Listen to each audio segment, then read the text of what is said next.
संतोष उर्फ गोकुळ बाळू भालेराव. मी कळंब ग्रामपंचायतचा माजी उपसरपंच, आता विद्यमान ग्रामपंचायत सदस्य आहे. बरं, काय परिस्थिती या मतदारसंघाची एकंदर?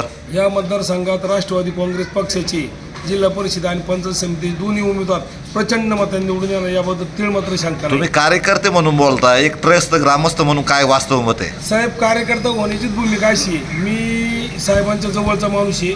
साहेबांकडे ज्या वेळेस गावातलं कोणतंही काम गेल्यानंतर साहेब गोकुळ बाळराव आल्यानंतर माझं प्रत्येक गोष्टीचं काम होतं. साहेबांच्या व्यतिरिक्त पत्रकार साहेब, मी तुमच्याकडे पण आलेलो आहे ग्रामपंचायतची कामं घेऊन. आपलं काम बोलते आणि तोंड पण बोलते.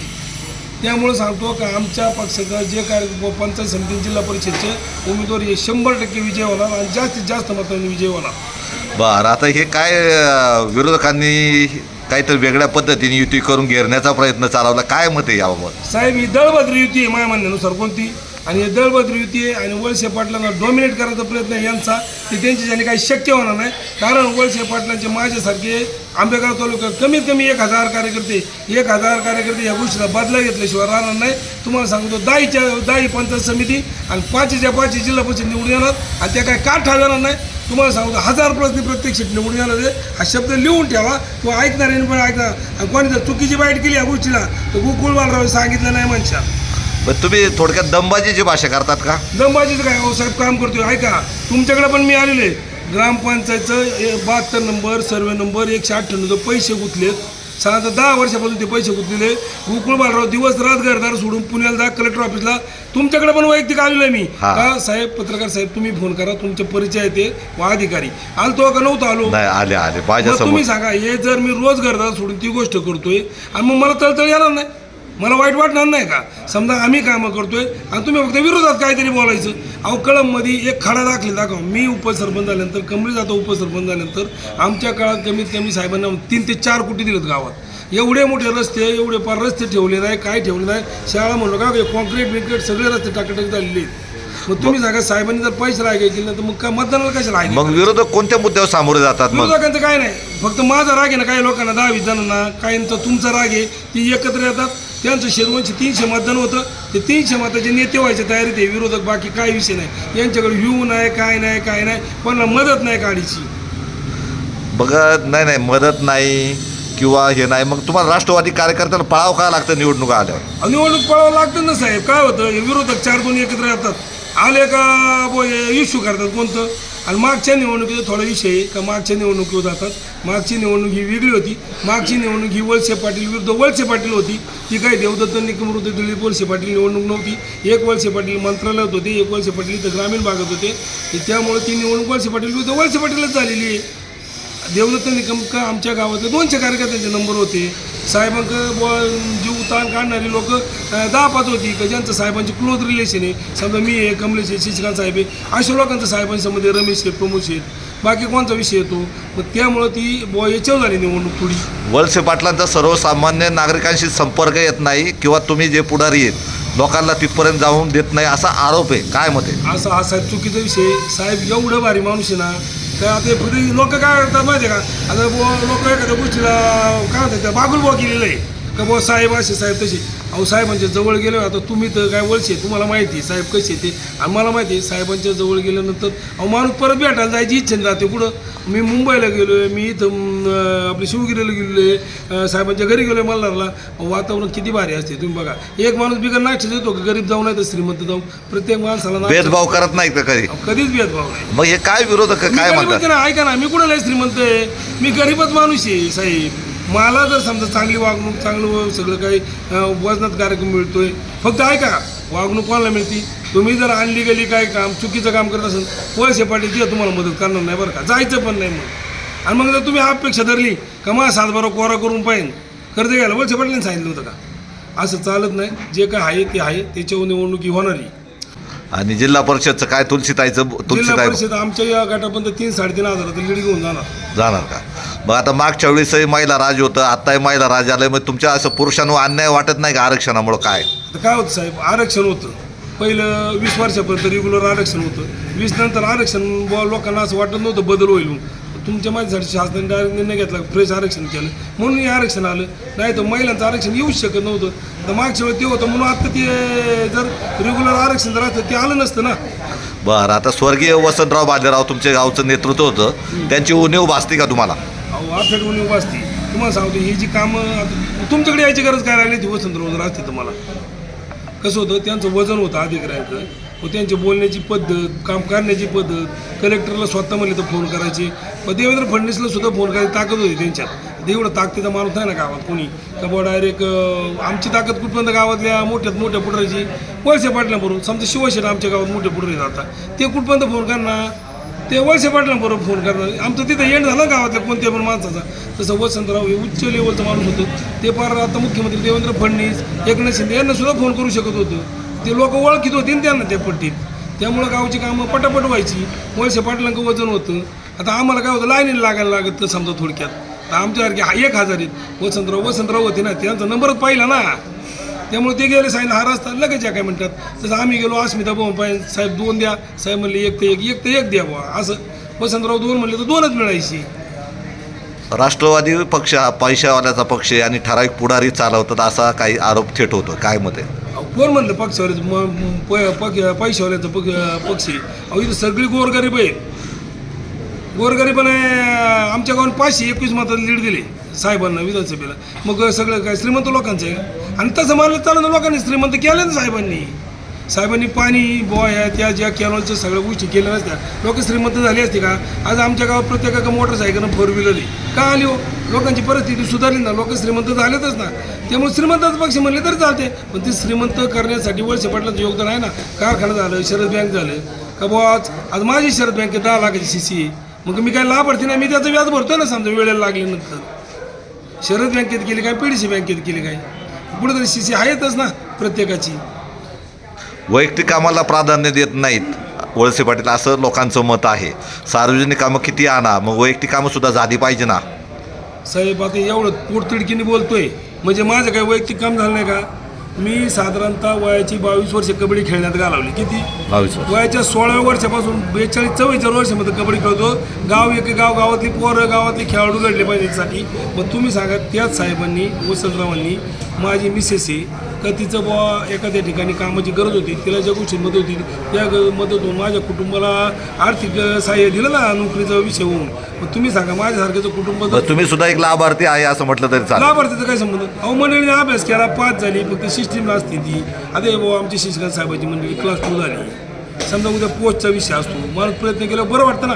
यदा कधीच माझं म्हणणं त्यांची हिमती झालं. म्हणजे तुमचं काय म्हणणं आहे, वळसे पाटील चुकीचं काम करत नाहीत, योग्य असं? कधीच नाही चुकीच्या. बघा गोकुळ बालराव आफेडजीवी साहेबांचं पण गोकुळ बालरावने जरी इथं दमदाटी केली, दादागिरी केली, वळसे पाटील मध्ये बाहेर निघून खोलीच्या यायचं नाही परत माझ्याकडे. मग किती जवळ कार्यकर्त्याला ताकद दिली पाहिजे ना काही ठिकाणी. कशी ताकद आहे का ना? जी तुम्ही सरळ चालताना विकास काम करण्यासाठी त्याच्यासाठी देतात ना. मी काय सांगितलं तुम्हाला, माझी 10 लाखाची CC आहे. कोणती? तुझं सगळं क्लिअर टायटल आहे, 10 लाखाची CC देऊन टाका गोकुळला, लय कागदपत्राची तकलीफ देऊ नका. असं होते ना, करतात ना मदत. उमेदवार जे आहेत राष्ट्रवादीचे त्यांच्याबाबत काय अपेक्षा आहे एक मतदार म्हणून? हो का, मतदार म्हणून मी सांगू तुम्हाला, उषाताई कानडे आमच्या मी पण सरपंच होतो त्यावेळेस. आम्ही ग्रामपंचायतच्या माध्यमातून 2-3 वेळा महिलांचं मेळावा घेतलं. त्या बिचाऱ्याबाईंनी आत्तापर्यंत कमीत कमी 2-2.5 हजार पंचक्रोशीतल्या महिलांचं संजय गांधी निराधार योजना, आपलं वैयक्तिक लाभाची योजना, आपल्या लाडकी बहिणीचे फॉर्म, KYC कर, हे कर, ते कर, असं स्वतः कॅम्प घेऊन तुम्ही महिलांना पण विचारा ना केलं का नाही केलं. जे केलं ते केलंच म्हणलं पाहिजे ना. मग ही कंडिशन आहे. तर त्यांनी ही कामं केली. तुलसीताईंचा बुवा समजा संपर्क कमी जरी आला आमच्या तर सचिन भाऊला फोन केल्यानंतर बुवा आमचं सामना असो, आमचं काय असो, दरवेळेस सचिन भाऊचा आकडा आहे 10-20 वर्षाचा. कळमचा कबड्डीचा हँडल बघा, सचिन भाऊचा दरवर्षी त्याचा आकडा आहे. तुम्ही सांगा त्या निवडणूक असू नसू पण कायम संपर्कात आहे. संपर्क अहो इथे जेवढे पाहिजे त्याच्या निमित्तानं का सचिन भाऊचा नंबर याडी ते बिचारा आपल्यातलं आहे. ते काय जिल्हा परिषद सदस्य म्हणून त्यांनी कधी हवा केली नाही आणि त्याने त्याच्यातले मोठं स्टंटबाजी केली नाही. ते आपलं सर्वसामान्य कालं होतं ना, आजही त्याचं पाहिजे जमिनीवरची. तो लय मोठं याचा विषय नाही. राहिला विषय दुसरा, या 2 महिलांना झालं तर 2 महिला पण सरपंच होत्या. उषाताईंच्या विरुद्ध आमच्या गावात महिला सरपंच होत्या. तुलसीताईंच्या पुढं प्रीतीताई होत्या, त्या पण सरपंच होत्या. तुम्ही आता त्यांना विचारा ना तुमची कामं काय बुवा, एखादं ब्रँड दाखवा ना, हे काम मी केले सांडोळीत यांनी केलं बुवा, याच्यामुळे लोकांनी मला मत देत असं मतं मागितली पाहिजे ना. किंवा कळममध्ये हे मी काम केलेलं आहे असं काहीतरी ब्रँड पाहिजे ना. समजा आता बुवा आम्ही सरपंच उपसरपंच आहे, तुम्ही एक दिवस चला बघायला, आमच्या गायराम परिसरात घाट परिसरात 500 झाडं लावलेली आहेत. किती सुंदर झाडं दिसतात. यांचं मदत आहे ना त्या गोष्टीला. कोणचं सचिन भाऊने वाढदिवसाला पैसे दिलेले आहेत, त्याला तुलसीताईंनी पैसे दिलेले आहेत, आणि उषाताईचं कुटुंब म्हणजे त्यांचे सासरे यशवंत शेट असू, रमेश शेट असू, JCB लागला खड्डे घ्यायला काय लागलं तर एका मिनिटात फोन केला का पैसे येतात. तुम्ही कोणाला विचारा कोणत्या कार्यकर्त्याला येतात का नाही येतात म्हणजे ते पैसे. निवडणुका डोळ्यासमोर ठेवून हे करतात का तसं कायमस्वरूपी मदत असते? अहो निवडणुकीचा विषय संपलाच होता ना साहेब. निवडणूक 20 वर्षानंतर ड्रॉ बदलणार आहे. OBC महिलेला ड्रॉ आल्यानंतर तो परत ड्रॉ येत नाही. हे साधं गणित होतं. त्यामुळे निवडणुकीचा विषय संपलाच होता. पण रोज सामाजिक कंडिशनला या गोष्टीला माणूस उपस्थित आहे. रमेश शेठ सोडून द्या विषय, पण यशवंत शेठ कानडे असे, सभापती शिवा शेठ, हो समजा मी पण यात्रा कमिटीत थोडाफार असतो, पण यांच्यापेक्षा फार कमी प्रमाणात. पण आज महिनाभर यात्रेसाठी गावात बसायचं, 1-1 रुपया जमा करायचं, तर 1-1 रुपयाचा हिशोब द्यायचा आहे, चुकीचा हिशोब द्यायचा नाही, आणि सगळं काय करून ओके आलबेल करून नंतर फ्लॅक्स लावून सगळा हिशोब किताब द्यायचा. जे पैसे जमा ठेवायचे. हे मंदिरं बघा ना, ही इमारत बघा कोणची जेव्हा चालली. एक सभापतीने पायंडा घालून दिला, सभापतीने यशवंत शेट्टी, आजही रोज तो माणूस त्याच कामात असतो. कुठं म्हणजे त्यांचं जर कुटुंब त्या गोष्टीसाठी वाहून घेतले त्यांनी, आपोआप होतं की गोष्ट वेळ जात नाही या माणसांचा. दसऱ्या माहिती त्यांच्या घरात कोण नाही असं कुटुंब दाखवा बरं. 3-4 माणसं पडताना रमेश शेठ पडतो, उषाताई पडती, यशवंत शेठ पडतात, कोण ना कोण दसऱ्या माहितीला असतात. आमच्यासारख्याचं काय होतं, बायको गव्हर्नमेंट सर्वंट आणि आम्ही एकटंच नाही ना दसऱ्या माहिती पिलू शकत. आम्ही सुखदुःखाचा विषय सुद्धा सांगतो. माझ्यासारखा माणूस काम करणार आहे, काय ते स्त्रिया लग्न चुकत यात, लोक त्याच्यावरून पण नाराज होतात काय नाही. आणि सुखदुःखाचा विषय असं आहे का जर माणूस मिळालं, एखादा पुढारी आला काही लग्न उठून तर आतापर्यंत काही दिसलं नाही का वळसे पाटील पवार साहेब आले माहितीला आणि तो माणूस उठला असं झालं का बरं. सुखदुःखात माहीत दसक्रिया नंतर एक सावडं नसतं माहिती आहे पत्रकार साहेब. सावडायला कधी कोणता पुढारी आलो. अहो आमच्या गावातील लोकांनी आता असं टाळायला सुरुवात केली. यांना वैतागून 2-3 वर्ष झालं ओळख निघून यायला लागले. थांबते नाही दसक्रियाला कावळा शिवला का बरं कशामुळे होतंय? मग यांची कोण भाषण ऐकायला फुकटणी मोकळी काम नाही धंदा काय नाही काय. राष्ट्रवादीचे करत नाही का भाषण? कोण राष्ट्रवादीचे पुढारी?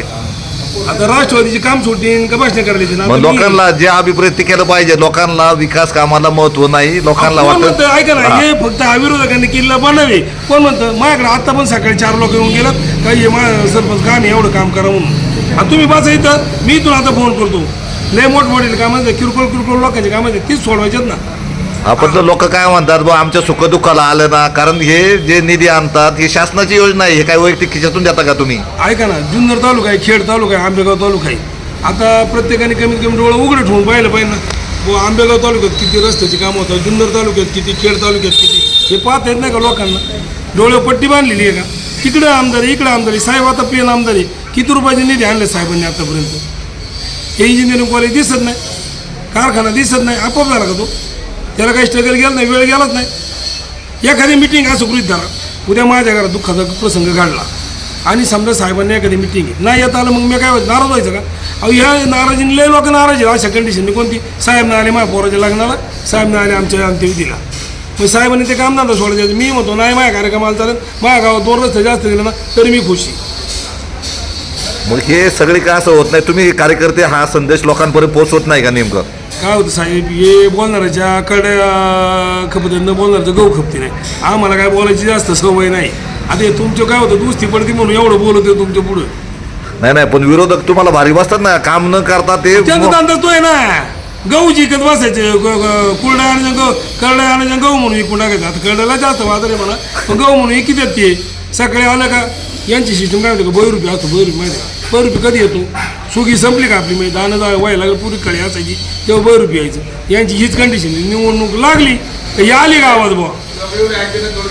नाही आणि राष्ट्रवादीचं मग तुम्ही कमी पडता का? मग एवढं सगळं तुमच्याकडं नेटवर्क आहे, कार्यकर्ते, संस्था आहे, कारखाने, शरद बँक आहे, बाजार समिती, पण तुम्हाला तरी पळावं लागतं. याच्या मागे नेमकं काय सुधारणा केली पाहिजे? काय होतं कार्यकर्ते त्या स्पीडने जटते नाही ना.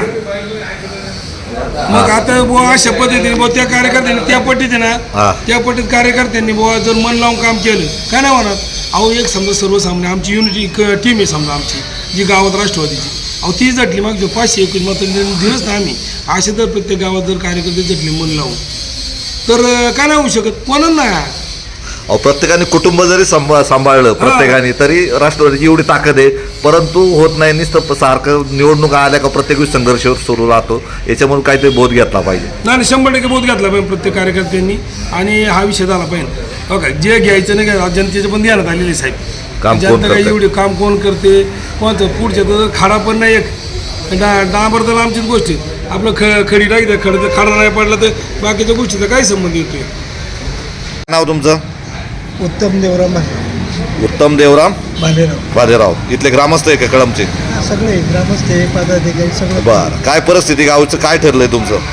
आमचं काही फील्ड वर्क करणारा, हा फील्ड वर्कला डिमांड देणारा, फोन केल्यावर 15 मिनिटं हा. राहतो आणि पूर्व अनुभव हा. म्हणजे सभापती शेतातली बिचारणी सभापती बोललेली हा आणि ती एक कार्यक्षमी आणि सर्वांना लेडीज महिला यांना मानणारी आणि सर्व सुखदुःखाती येते बिचारी.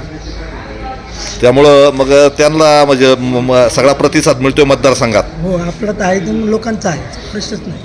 आता गाव गाव गाव त्यांच्या बरोबर आहे का? गाव आहेत ना.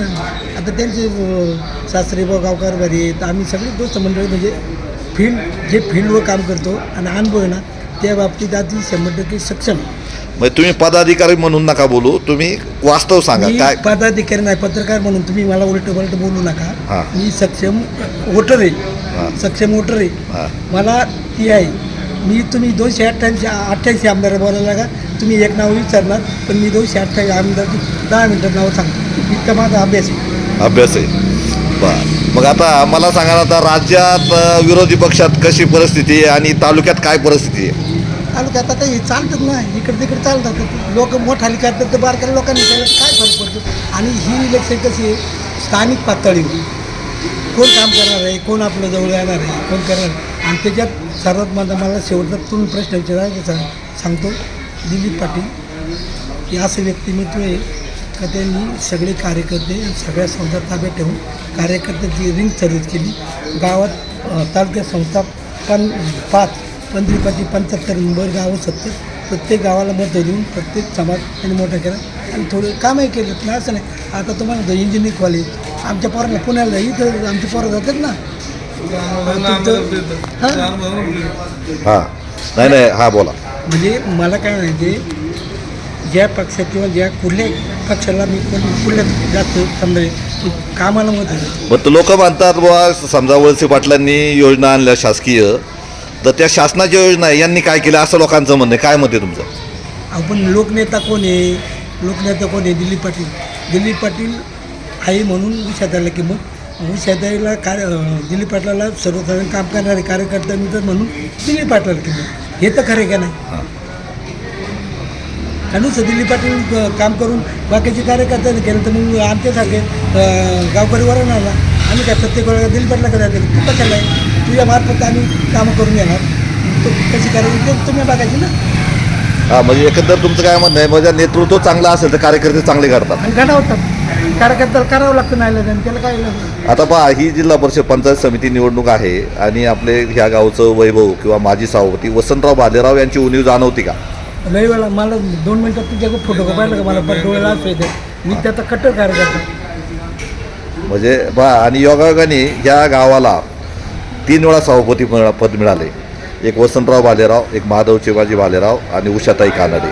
म्हणजे नेमकं तुमच्या पक्षश्रेष्ठी वशिला म्हणून मिळालं का त्यांचं काम म्हणून मिळालं? नाही आमचा सपोर्टही मिळाला दिलीप पाटलाला आणि कामं करणारी माणसं आणि सगळं काही सर्वगुणी संपन्न असल्यामुळे कोणाला कोणी देत नाही. जाणतो राजकारणी जरी माणसं असतो ना तो एक नंबर पाहतो त्याची निवडून यायची क्षमता, त्याचं फील्ड वर्क आणि त्याचं असं पाहूनच हे करतो. सो आंगे बंग्याला कोणी देत नाही.